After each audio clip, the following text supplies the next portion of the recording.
Hawaii, he moku, he kanaka Hawaii.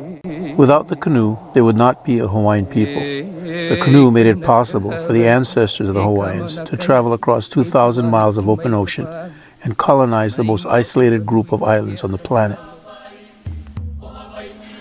Located in the middle of the Pacific Ocean and more than 2,000 miles from any other landmass, the plants and animals that found their way to these isolated shores developed a life cycle that would greatly influence the Hawaiian worldview.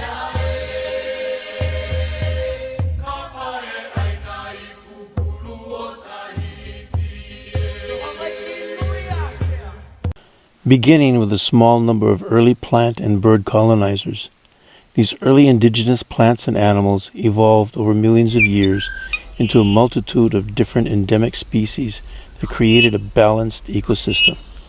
What evolved was a life cycle that limited competition and promoted a more interdependent life cycle that enhanced survival.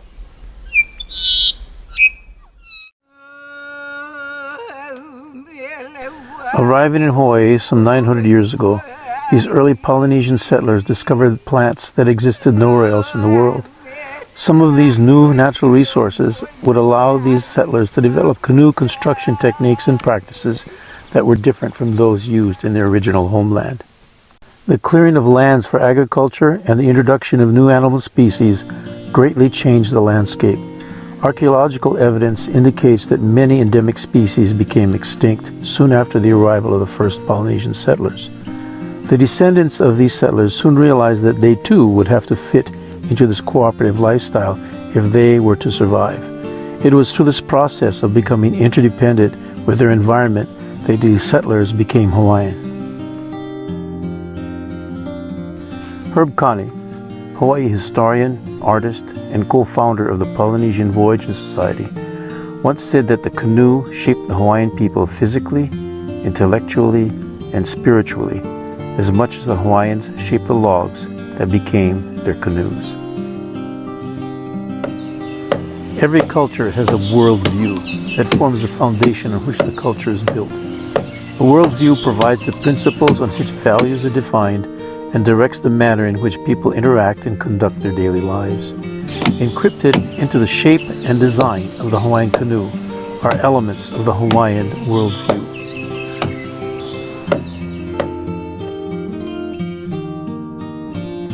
Polynesian culture in general, and Hawaiian culture in particular, views the ocean not as a threat or obstacle that is to be challenged and conquered. The ocean is viewed as a body of the ancestral spirit Kanaloa. The ocean is respected and viewed as a source of freedom and sustenance. Dry land in the Pacific consists of relatively small islands spread out over thousands of square miles of ocean. Being in such limited supply, land was not considered something that could be possessed or disposed of by man. It was valued for the sustenance and protection of life that it provided. There is a Hawaiian saying that goes, He ali'i ka aina, he kawa ke kanaka. The land is the chief, and man is its servant. Being that the Pacific Islands in general have very limited natural resources that can sustain man, the conservation of resources is a matter of pure survival. In the Hawaiian worldview, man is not at the pinnacle of creation. Man is simply a part of creation. In the Hawaiian social system, the firstborn, the hiapo, has special privileges and status. But these privileges and status come with a kuleana, a responsibility and an obligation to guide and protect the younger siblings, the poki'i. In return for the protection afforded by the hiapo, the poki'i serves and attends to the needs of the hiapo. In the Hawaiian worldview, man is the poki'i to the kalo, taro plant, and nature in general. If man tends to the needs of his environment will take care of him. Sometime around the 1300s, two-way voyaging between Hawaii and the South Pacific Islands ceased. In this isolation, the design of the Hawaiian canoe evolved to specifically handle the sea conditions that surround the Hawaiian Islands. In this process, some unique features in canoe construction were developed, creating a canoe that is unique not only in the Pacific, but unique in the world. Having no barrier reefs, the Hawaiian Islands are exposed to the direct forces of the North Pacific's relentless ocean swells. The Hawaiian canoe was designed specifically to handle these rough sea conditions. When Captain Cook arrived in Kealakekua Bay in 1779, he was greeted by more than 1,000 single and double-hulled canoes.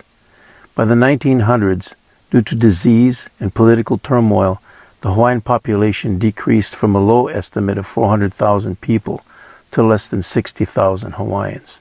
The Hawaiian canoe almost disappeared. Throughout the early 1900s, the Hawaiian canoe, its history, and cultural connections were preserved by Hawaiian subsistence fishermen. As the economy of Hawaii shifted to a monetary system and large-scale agribusiness emerged, the role and importance of the traditional Hawaiian canoe diminished in society. Beginning in the 1950s and then exploding in the 1980s and 90s, Hawaiian outrigger canoe racing became popular not only in Hawaii, but expanded across the United States and spread to Europe and Asia. The quest for speed and the commercialization of OC sports had a dramatic effect on the shape, style, and operation of these modern canoes. Modern canoe construction techniques radically changed the shape and form of the outrigger canoe. Ignored and oftentimes forgotten were many of the traditional cultural practices, principles, and cultural values associated with the Hawaiian canoe.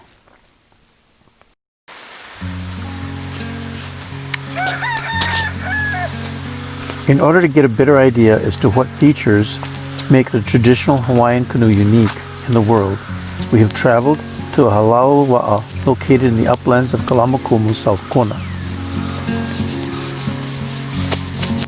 Aloha, makimaki au e a'o I pili ana ka wa'akautahi.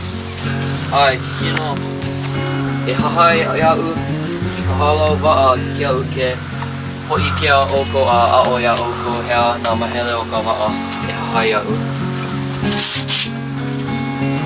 Here, a 200-year-old koa fishing canoe is stored.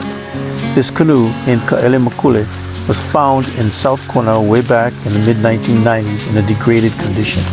It was salvaged and refurbished and now serves as a teaching kupuna in an effort to keep traditional Hawaiian canoe lore and practices alive.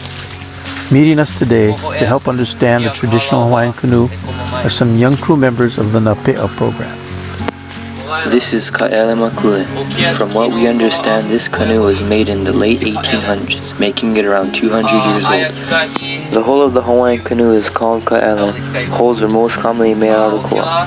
Kukuya and ulu were sometimes used, but these trees were smaller than the koa and were not as durable. The hull is dug out of single log, formed a U-shape. The U-shape allows the canoe to ride higher on the ocean and float over rough, choppy seas. U-shaped hulls do not track as well as V-shaped hulls and are harder to keep straight on course while underway. This is why drifting techniques are used to stay on course. The V-shaped hulls are easier to keep on course but tend to ride lower in the water and cut through ocean chop rather than rising over it. The V-hull can travel faster than the shape of the U-hull but carry less weight. V-shaped hulls are ideal for smooth ocean surfaces. U-shaped hulls are better suited for rough, choppy sea conditions. If you look along the bottom of this canoe, you can see it has a calabash-shaped bulge. This bulge is called the opuhua, or simply the opu. This design tends to keep the splashing water from falling into the hull and swamping it. It also allows for carrying more weight as the wider hull has more buoyancy. The round hole allows the canoe to surf better. You can see that the bow, mua, stern, hope are rounded and do not have a sharp cutting edge like many South Pacific canoes. This rounded shape allows the canoe to rise over choppy seas rather than cutting through the chop. This reduces the chance of swamping. The hull is narrower at the end, with the widest point being about 3/4 of the way to the stern or hope of the canoe, where the hull tapers to a rounded end. Again, the rounded ends tend to allow the canoe to rise up over choppy sea conditions rather than cutting through them.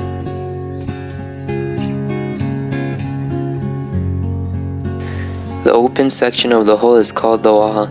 The hull tends to be between 1 or 2 inches thick. This canoe is 26 feet long and weighs around 200 pounds. Most fishing canoes were between 15 and 30 feet long. Captain Cook and later Westerners described seeing larger double-hull canoes being upwards of 60 feet long. Both Wa'akaukahi and Wa'akalua canoes had the same hull design. The positioning of the seats, nohana, and the vai is critical in balancing the load of the canoe. If placed improperly, the canoe will not sit level on a sea when fully loaded. The seats and vai were placed on protrusions carved out of the side of the canoe called pepeao. The vai is a particularly ingenious invention, as this serves not only to reinforce the sides of the hull, but allows for a wider surface to lash the iako or outrigger booms to the hull. Both the bow and the stern of the canoe were covered with carved end pieces called the kupe. The kupe were designed to keep the ocean swells and chop from pouring into the canoe. The kupe consists of various named pieces. The upturned end of both the bow stern kupe is called the manu.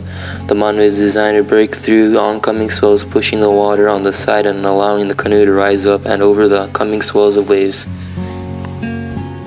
Prior to the introduction of metal carving tools in the early 1800s, the kupe was made in 2 pieces that were fitted and lashed together. After the introduction of metal tools, the kupe began to be carved in 1 piece. The palikai or breakwater is always mounted on the forward kupe. This provides additional protection in preventing surging waves from pouring into the canoe hull. Sometimes the palikai is installed on the kupe hope. Up until the early 1990s, the palikai were straight pieces of wood that stood perpendicular to the waha of the canoe. In modern times, the palikai are shaped like a V, so as to divert oncoming water to the side of the canoe and reduce drag. Attached to the upper rim of the canoe, called the niau, is a plank called the mo'o. This mo'o provides an additional freeboard for the hull, but also protects the niau from wear and tear. The mo'o in pre-contact canoes were lashed to the niau with coconut sennit and could be easily replaced when worn out. In modern canoes, the mo'o is glued to the niau, and while they can be replaced, it is a major undertaking. The moa is uniquely Hawaiian. After the koa log was felled in the forest, the log was roughly shaped into the form of the canoe. A knob was carved at both the bow and stern end of the log, onto which towing ropes were attached. The log then dragged down from the mountain to the shore where the canoe was finished. The front knob was cut off, but the back knob, called the maku'u, was shaved down to a point. The ka'ele, once shaved down to a point, the maku'u became the moa. The moa is where the guardian spirit of the canoe rode when the canoe set out to sea. There is no Hawaiian term equivalent to outrigger. The components for the outrigger were referred to by their proper names. The booms are called iako and the outrigger float is called the ama. The iako, especially for a single hull canoe, were almost always made out of hau. Hau is a type of hibiscus that was brought to Hawaii by the Polynesian settlers. The iako are placed over the wai and then lashed down to the wai through the puka iako, holes drilled through the mo'o. Traditionally, the iako always extends off of the left side of the canoe. We don't know why, that is just the way it is. Lashing the iako to the wai helps disperse the torque forces that are exerted to the iako when hit by swells or waves throughout the hull of the canoe, rather than confining all that force to the puka iako only in the mo'o. Hau wood dries very light but is extremely strong. Hau grows in large tangled groves and is naturally very curvy. The trick is in getting a good iako is to find a log that has the right curve to it. The most desired iako has a slight rise as it extends beyond the whole of the canoe and then arches down to where it meets the ama or outrigger float. Hawaii is the only place in the Pacific where both forward and back iako are directly tied to the ama. All other Pacific canoes have an indirect attachment using small sticks to attach either one or both iako to the ama. This direct attachment is in response to rough ocean conditions that surround the Hawaiian Islands. A good upside to this is that you do not need to worry about any spindle or stick breaking off and detaching your outrigger float ama. The Hawaiian ama is distinctive in two ways. The first is that the Hawaiian ama is moderately curved, allowing both the fore end, called the lupe, and the stern end, called the kanaka, to rise up out of the water. This rise keeps the front end and the rear end of the ama out of the water while underway and reduces drag, again designed for rough sea conditions. The second unique feature is the lupe. The front end of the ama was shaved into kind cut water where the leading cutting edge of the lupe would slice through the coming swells. Traditionally, the ama is made out of hau or wiliwili. Wiliwili is a native tree that, when dry, becomes very light. It acts and feels almost like balsa wood. The shape of the traditional Hawaiian sail is very distinctive. The Hawaiian sail is categorized by anthropologists as being a crab claw, oceanic spirit sail.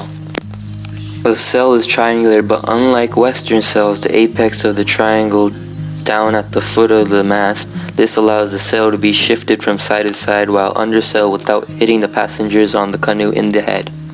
The top of the sail has a U-shape to it.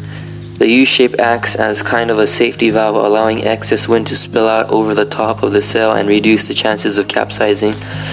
The U also lowers the driving pocket of the sail, also reducing the chances of capsizing.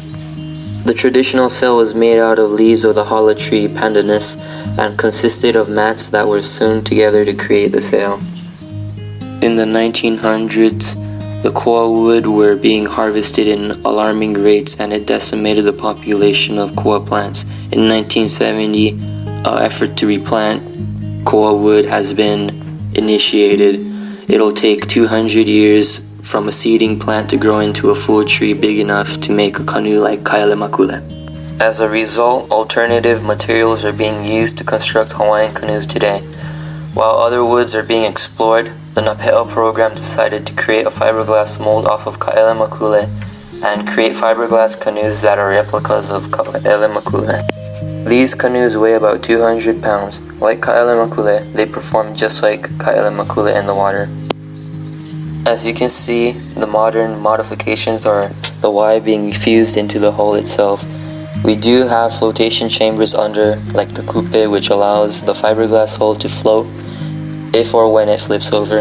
Our iako are made of hau and ama is made of wiliwili. Being softwoods, they are very susceptible to attacks by boring insects and termites. We do use fiberglass resin to cover the ama to protect it from bugs and termites. The iako are treated with a spar varnish to protect them from bugs also. As the number of hala trees on our island decrease and the cost of hand weaving a lauhala sail has increased, we have also moved to creating Hawaiian shaped sails out of modern sailing material. The booms and spars of the sail along with the iako and ama for our canoes are made out of traditional woods. Mahalo no ko ho'olohe ana mai kia ha'i o lelo. Ahui ho. So what makes a canoe Hawaiian and why is it important? The shape and form of the canoe will always play a major role in defining what a Hawaiian canoe is. But as traditional construction materials become increasingly scarce and social change makes some of the traditional practices harder and harder to maintain, what might be more significant in the definition of a traditional Hawaiian canoe might rest in the mental attitude, the mental state of the people that are involved in canoeing. What might matter more is how people view their relationship to the physical world around them and the cultural values that will make that relationship sustainable. What might matter more is how people view their individual role in their environment, in their society, and have a clearer understanding as to what their kuleana is to that environment and society. What might matter more is how people understand and remember the the history of the Hawaiian canoe and what that canoe represents. For without the core values, the worldview that has been embedded in the Hawaiian canoe over the centuries, the canoe will become something else.